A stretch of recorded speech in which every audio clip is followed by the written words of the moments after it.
Olá, eu sou o Gabriel Buzzi e esse é o Metrópolis Entrevista. Nesta edição, estamos recebendo aqui o presidente da Embratur e ex-deputado federal, Marcelo Freixo. Deputado, obrigado por falar conosco. Obrigado, Gabriel. Obrigado pelo convite. Prazer é meu.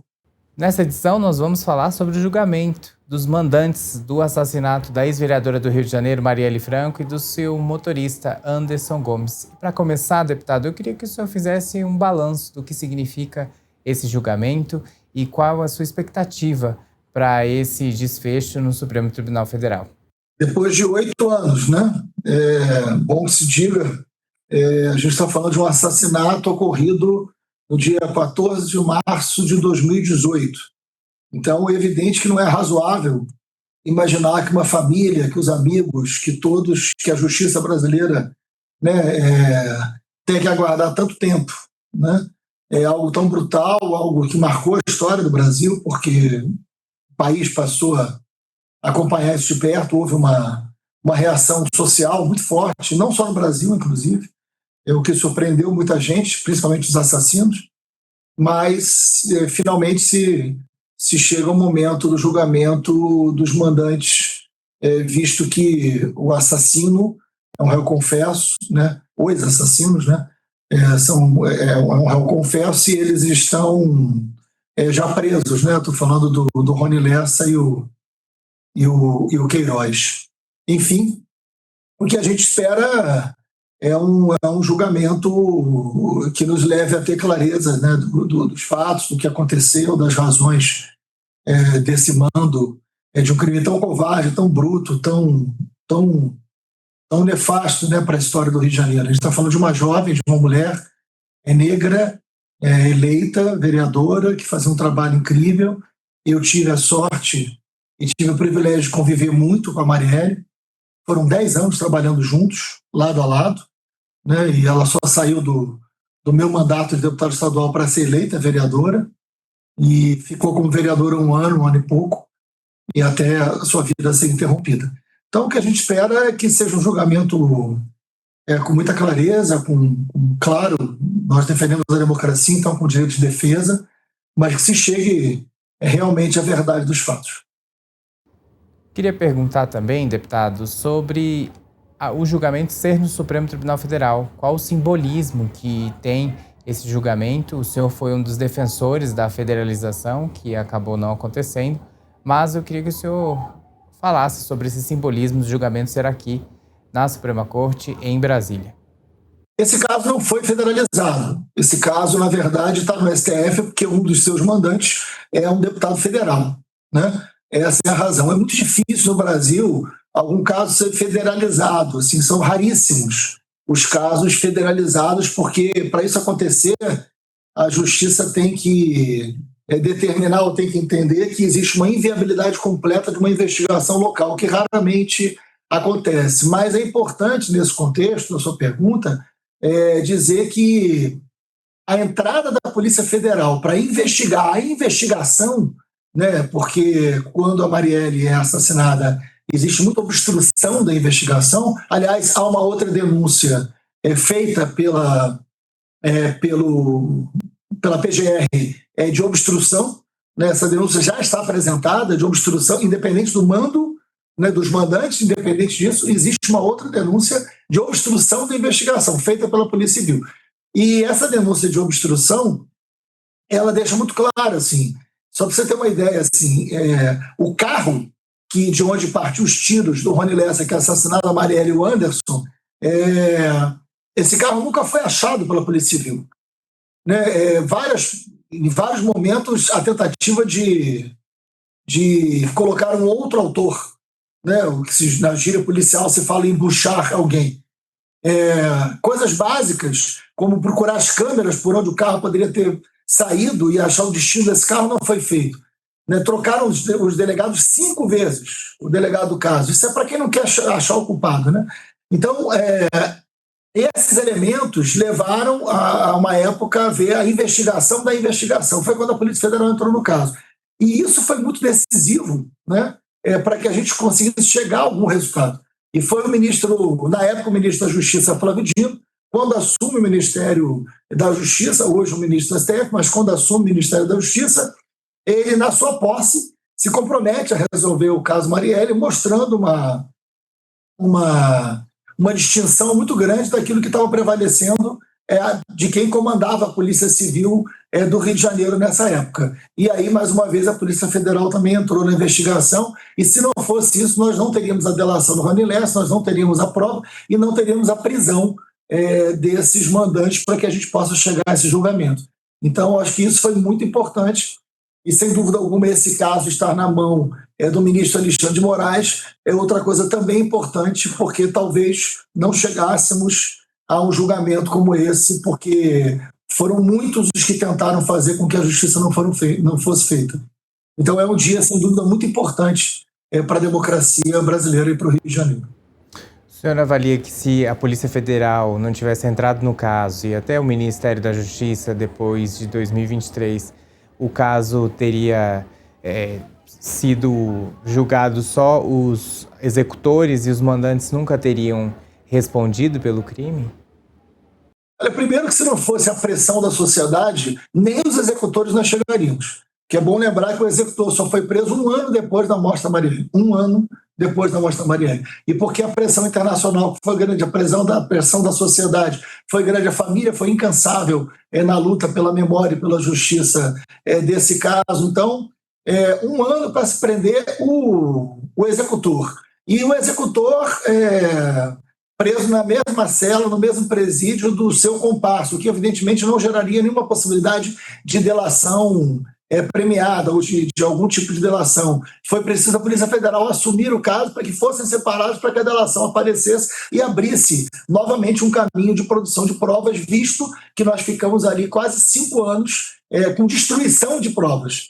Então, infelizmente, se não fosse o trabalho do Ministério da Justiça, da Polícia Federal, os bons policiais do Rio não teriam conseguido chegar a esse resultado, visto que os próprios delegados do caso foram trocados sistematicamente, atrapalhando diretamente essa investigação. E vamos ser claros, assim, esse assassinato da Marielle, ele destampou um bueiro político no Rio de Janeiro. Um bueiro que envolve crime, polícia e política.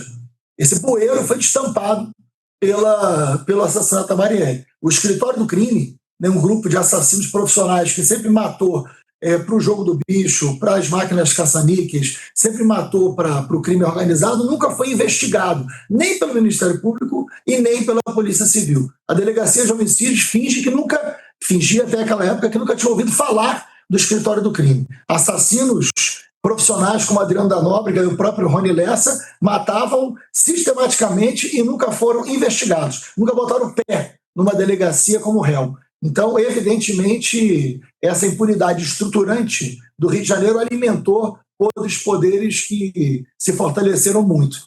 E bons delegados e bons policiais que existem no Rio de Janeiro, que são muitos e são a maioria, mas não conseguiriam fazer o seu trabalho se não fosse essa ação da Polícia Federal, do Ministério da Justiça e agora também do STF.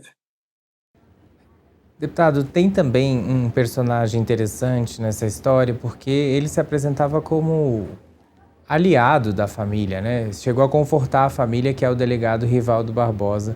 Como que o senhor viu quando ele veio a ser ali como um dos suspeitos de ser um dos mandantes desse crime, e como que o senhor está vendo o julgamento dele agora, especificamente? Foi uma surpresa muito grande a denúncia sobre ele, porque eu presidi a Comissão de Direitos Humanos durante muitos anos, durante 10 anos. A Marielle trabalhava diretamente comigo, a Marielle coordenava a Comissão de Direitos Humanos enquanto eu presidia. Nós fizemos muitas ações juntos, né, porque ela era uma pessoa da minha equipe por 10 anos. E em vários momentos que a Comissão de Direitos Humanos atuava num caso de homicídio, isso gerava uma reunião com a Delegacia de Homicídio. E foram muitas as reuniões que eu fiz, junto com a Marielle, com o delegado Rivaldo. Muitas, incontáveis reuniões de casos específicos do Rio de Janeiro, que gerou homicídio, que gerou violação de direitos humanos, denúncia na comissão, e a Delegacia de Homicídios nos atendia. Então, o Rivaldo ia, muitas vezes, no meu gabinete, fazer reunião comigo e com a Marielle. Então, é evidente que a surpresa nossa foi muito grande, né? Quando eu tomei conhecimento da morte da Marielle, no momento ali da sua execução, né, que eu fui avisado pela Fernanda, que era uma sobrevivente do caso da Marielle e do Anderson, eu estava no carro com eles, e eu liguei para o Rivaldo. O Rivaldo foi a primeira pessoa que eu telefonei para avisar da morte, porque ele chefiava a polícia e eu pedi para que a polícia fosse encaminhada até o local onde o corpo da Marielle estava, que era no carro próximo à prefeitura ali do Rio de Janeiro, ali no Estácio. E para ver o nível de relação que existia, né? Então, essa denúncia foi uma denúncia muito, muito triste, muito ruim. É claro que eu não posso aqui antecipar qualquer coisa do julgamento, enfim, ele vai ser julgado, né? Terá direito de defesa, mas foi algo muito, muito grave para a gente. Então, se ele realmente é culpado ou não, quem vai dizer isso é o Supremo Tribunal Federal, não sou eu. Agora, que houve obstrução do caso, que a polícia não queria chegar ao mandante, que diversas vezes tentaram colocar pessoas como culpadas que não eram, que o carro não foi investigado, não foi localizado, que provas foram destruídas, isso eu não tenho a menor dúvida. E essa responsabilidade da obstrução, que vai responder a isso também, sem dúvida alguma, é do delegado Rivaldo.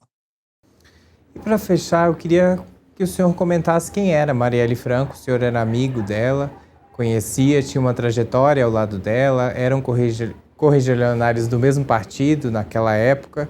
Então, eu queria que o senhor descrevesse quem era Marielle e o que ela significava para a política do Rio de Janeiro. Bom, antes, a Marielle significou uma pessoa muito importante na minha vida. A Marielle foi uma pessoa com quem eu convivi intensamente, não só no trabalho, mas é uma amiga pessoal que frequentava a minha casa. Então, não estou falando de uma figura só que tem uma marca política, mas sim uma pessoa extraordinária, um grande ser humano. Antes de qualquer coisa, a gente perdeu uma grande pessoa, né? Uma grande mulher, uma grande mãe, uma grande filha, uma grande irmã, uma grande amiga. Né? Antes de qualquer coisa, tem a dimensão humana, que não é secundária, não pode ser secundária nunca. E que adorava viver, né? Vivia um momento muito rico na sua vida, tinha sido eleita, era feliz como vereadora, casada com a Mônica, num momento especial da vida afetiva dela, com muitos planos, muitos projetos, muitas coisas bonitas na vida, e a vida dela foi retirada nesse momento. E a Marielle era uma das pessoas de extrema competência. Eu lembro perfeitamente que ela fez a minha campanha de 2006 para deputado. Ela integrou a minha equipe já no primeiro grupo que formou a minha equipe de deputado. Eu fui deputado por 3 mandatos. Ela esteve os 3 mandatos comigo. Ela só saiu em 2016 para ser candidata, e eu fui candidata a prefeito e ela foi candidata a vereadora. Então também nós fizemos campanha juntos na campanha que a elegeu vereadora. Ela tinha um futuro político, sem dúvida alguma, muito grande, porque era uma pessoa muito estudiosa, muito capaz, né, com uma capacidade enorme de ouvir. Né? A gente fez muitos trabalhos importantes, como, por exemplo, levar o debate de direitos humanos para os setores da polícia, para entender o quanto os policiais tinham seus direitos humanos violados. Esse foi um trabalho que eu fiz com a Marielle, ela era muito empenhada nisso. E a gente nunca imaginou que isso pudesse, esse tipo de covardia pudesse chegar nela. Né? Ela não conviveu com ameaças, não teve ameaças, pegou todo mundo de surpresa, pegou ela e pegou toda a família, todo mundo. Mas, enfim, a gente queria que ela estivesse aqui. Mas isso não é possível, ela não vai voltar. Mas esse julgamento precisa ser emblemático, porque é preciso que novas Marielles possam nascer. Né? E se a impunidade prevalecer, nós não vamos ter novas Marielles nascendo, porque o Rio de Janeiro não vai permitir. Então é muito importante que o que há de bom no Rio de Janeiro saia vitorioso, né? E que a gente possa ter um ambiente favorável a novas Marielles surgirem. E para fechar, eu queria também que o senhor fizesse um resumo do que vai significar esse julgamento no sentido emocional para a família, para o senhor, para os amigos que eram Marielle, se vai de alguma forma amenizar a dor da perda e a própria ausência dela já nesses 8 anos na política. Eu acho que para quem foi muito próximo, é até estranho quando a gente fala 8 anos, porque é muito tempo, né? Mas a sensação é de que a gente conviveu com essa dor de forma tão intensa que não parece ter sido 8 anos, né? Eu acho que nada traz uma mãe de volta, né? Nada traz uma uma filha de volta, nada traz uma irmã de volta, nada traz uma amiga como ela de volta. Então, a vida de ninguém que conviveu com ela, que teve esse prazer de conviver com ela, vai ser a mesma, independente do julgamento. Mas é claro que esse julgamento é uma parte da justiça importante. A Marielle ficou gigante, né? O tamanho da Marielle é muito sólido, é muito grande, é muito forte. Eu acho que muitas pessoas que não conheceram Marielle em vida conheceram a sua história e têm na sua história uma referência depois da sua morte. A gente queria que ela fosse exemplo em vida, né? E não através da memória. Mas é uma etapa muito decisiva para todo mundo que perdeu a Marielle, que haja justiça, né? Até para que a gente saiba que não foi em vão a luta de denúncia durante esses 8 anos, e nem muito menos a luta dela. Perfeito, deputado. Agradeço o seu tempo, agradeço por ficar aqui falando comigo, mesmo depois de um dia cheio, e desejar que o senhor possa acompanhar com tranquilidade o julgamento. Sei que o senhor vai acompanhar presencialmente, então desejar que seja tudo tranquilo e que o resultado seja esperado pelo senhor. Obrigado. Grande abraço.